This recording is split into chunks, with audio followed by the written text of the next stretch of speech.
আমি যদি বলি আগামী 30 দিনে আমি আপনাকে এমন একজন মানুষে পরিণত করব যেই মানুষটি আগের চেয়ে অনেক বেশি প্রজ্ঞাবান, চিন্তাশীল বা নলেজেবল হয়ে উঠবেন। শুধু আপনাকে আমার কথা মতো কয়েকটা স্টেপস ফলো করতে হবে। সলিউশনটা কিন্তু আমার হাতের মুঠোয়, আমি বুঝিয়ে দিচ্ছি। এর জন্য আপনাকে খুব বেশি পরিশ্রমও করতে হবে না, আবার অনেক বেশি টাকাও খরচ করতে হবে না।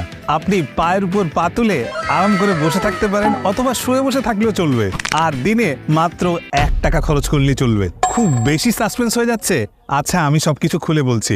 আমি আপনাকে এমন 10টা বইয়ের কথা বলবো যা পড়লে আপনি সত্যি নিজেকে এক অন্য মানুষ হিসেবে আবিষ্কার করবেন। দেখবেন বন্ধু মহলের আড্ডায় আপনি নিজেকে অনেক কনফিডেন্টলি প্রেজেন্ট করতে পারছেন। এখন হয়তো অনেকেই বলবেন 10টা বই পড়ার মতো ধৈর্য বা সময় কোনোটাই আপনার নেই। আমি আপনাকে এমন একটা অ্যাপের কথা বলবো যে অ্যাপ থেকে আপনি অডিও বুক শুনতে পারবেন, এবং এই অ্যাপে ব্রেইন বুস্টার নামে একটা সেকশন আছে, যেই সেকশনে আমি 10টা বই সিলেক্ট করে দিয়েছি। গ্যারান্টি দিয়ে বলতে পারি এই 10টা বই শোনার পরে আপনি নিজেকে অবশ্যই অন্যভাবে আবিষ্কার করবেন। যদিও আমার রিকমেন্ডেশন থাকবে বইগুলো শোনার পরে যদি সুযোগ হয় বইগুলো একবার পড়ে দেখারও।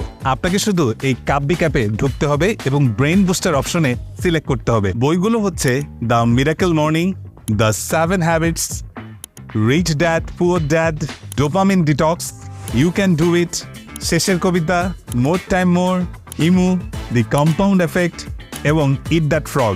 এই 10টা বইয়ের প্রত্যেকটি বই খুব বিখ্যাত এবং বেস্ট সেলার বইগুলোর মধ্যে অন্যতম। আমি খুব বুঝে শুনেই এই 10টি বই আপনাকে সাজেস্ট করেছি। এখানে যেমন আত্ম উন্নয়নমূলক বই আছে, তেমনি রয়েছে কিছু কালজয়ী উপন্যাস। আর দিনে মাত্র 1 টাকা এবং মাসে মাত্র 30 টাকা দিয়েই পুরো মাসের জন্য এই বইগুলোর অ্যাক্সেস আপনি পেয়ে যাচ্ছেন। আচ্ছা, আপনার মোবাইলের স্ক্রিন টাইম কত তা কি কখনো দেখেছেন? কত ঘন্টা মোবাইলে হাবি জাবি দেখে সময় নষ্ট করেন? বাংলাদেশের অনেকেরই দিনে এভারেজ 6 থেকে 7 ঘন্টা। এই 6 থেকে 7 ঘন্টার মধ্যে আমি দিনে আপনার থেকে মাত্র 15 মিনিট চাবো। এই 15 মিনিট সময় আপনি আপনার ফেভারিট জায়গায় বসে এই 10টি অডিও বুক শুনতে পারেন। ওঠার পর ডাক্তার তাকে পর্যবেক্ষণ করে জানায় যে তার শরীরে এত পরিমাণ ফ্র্যাকচার হয়েছে যার জন্য তার হাঁটাচলা করাটাই অসম্ভব হয়ে উঠবে। হ্যালে কথা জানার পর বুঝতে পারেন যে সে তার জীবনের লক্ষ্য আর স্বপ্ন থেকে অনেকটাই ছিটকে গিয়েছেন। একটা একটা করে অডিও বুক শেষ করবেন আর নিজের মধ্যে এক অদ্ভুত রকমের চেঞ্জ ফিল করবেন। 1 টাকা দিনে নিজের আত্ম উন্নয়নের জন্য আপনি খরচ করতেই পারেন। একটা মজার স্ট্যাটিস্টিক্স শেয়ার করি। আপনি কি বলতে পারবেন পুরো এশিয়ার মধ্যে কোন দেশের মানুষ সবচেয়ে বেশি বই পড়ে? ভারত এবং থাইল্যান্ড। এরা প্রতি সপ্তাহে 9 থেকে 10 ঘন্টা বই পড়ে সময় কাটায়। আমাদের দেশ এই 1 থেকে 10-এর মধ্যে কোথাও নেই, বরঞ্চ 10 নম্বরে থাকা কোরিয়ানরাও প্রায় 3 ঘন্টা সপ্তাহে ব্যয় করে বই পড়ার পিছনে।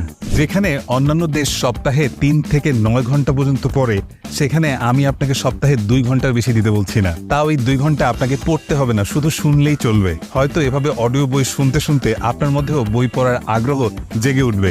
কাব্যিক অ্যাপটি এমনভাবে গোছানো হয়েছে যে অ্যাপ থেকে অডিও বুকগুলো শুনলে আপনারও বইয়ের প্রতি এক অন্যরকম ভালোবাসা তৈরি হবে। একটাই শুধু অনুরোধ থাকবে, 30 দিন পরে আপনার কি চেঞ্জ হয়েছে বা আপনার অনুভূতি আমার সাথে শেয়ার করবেন। আমি শোনার জন্য অধীর আগ্রহে অপেক্ষা করব। এছাড়াও আপনি যদি কাব্যিক অ্যাপটি 6 মাসের জন্য ব্যবহার করতে চান তাহলে মাত্র 225 টাকা, এবং পুরো বছরের জন্য যদি ব্যবহার করতে চান তাহলে মাত্র 400 টাকা দিয়েই আপনি রেজিস্ট্রেশন করতে পারবেন। এই 10টা বই 1 মাসের জন্য আপনার তো হবেই, পাশাপাশি এছাড়াও অসংখ্য অডিও বুক আপনার জন্য ওপেন হয়ে যাবে। অ্যান্ড্রয়েড এবং iOS সব সিস্টেমে আপনি খুব সহজেই ডাউনলোড করতে পারবেন। আর এই প্রোমো কোডটা ব্যবহার করলে ডিসকাউন্ট তো থাকছেই।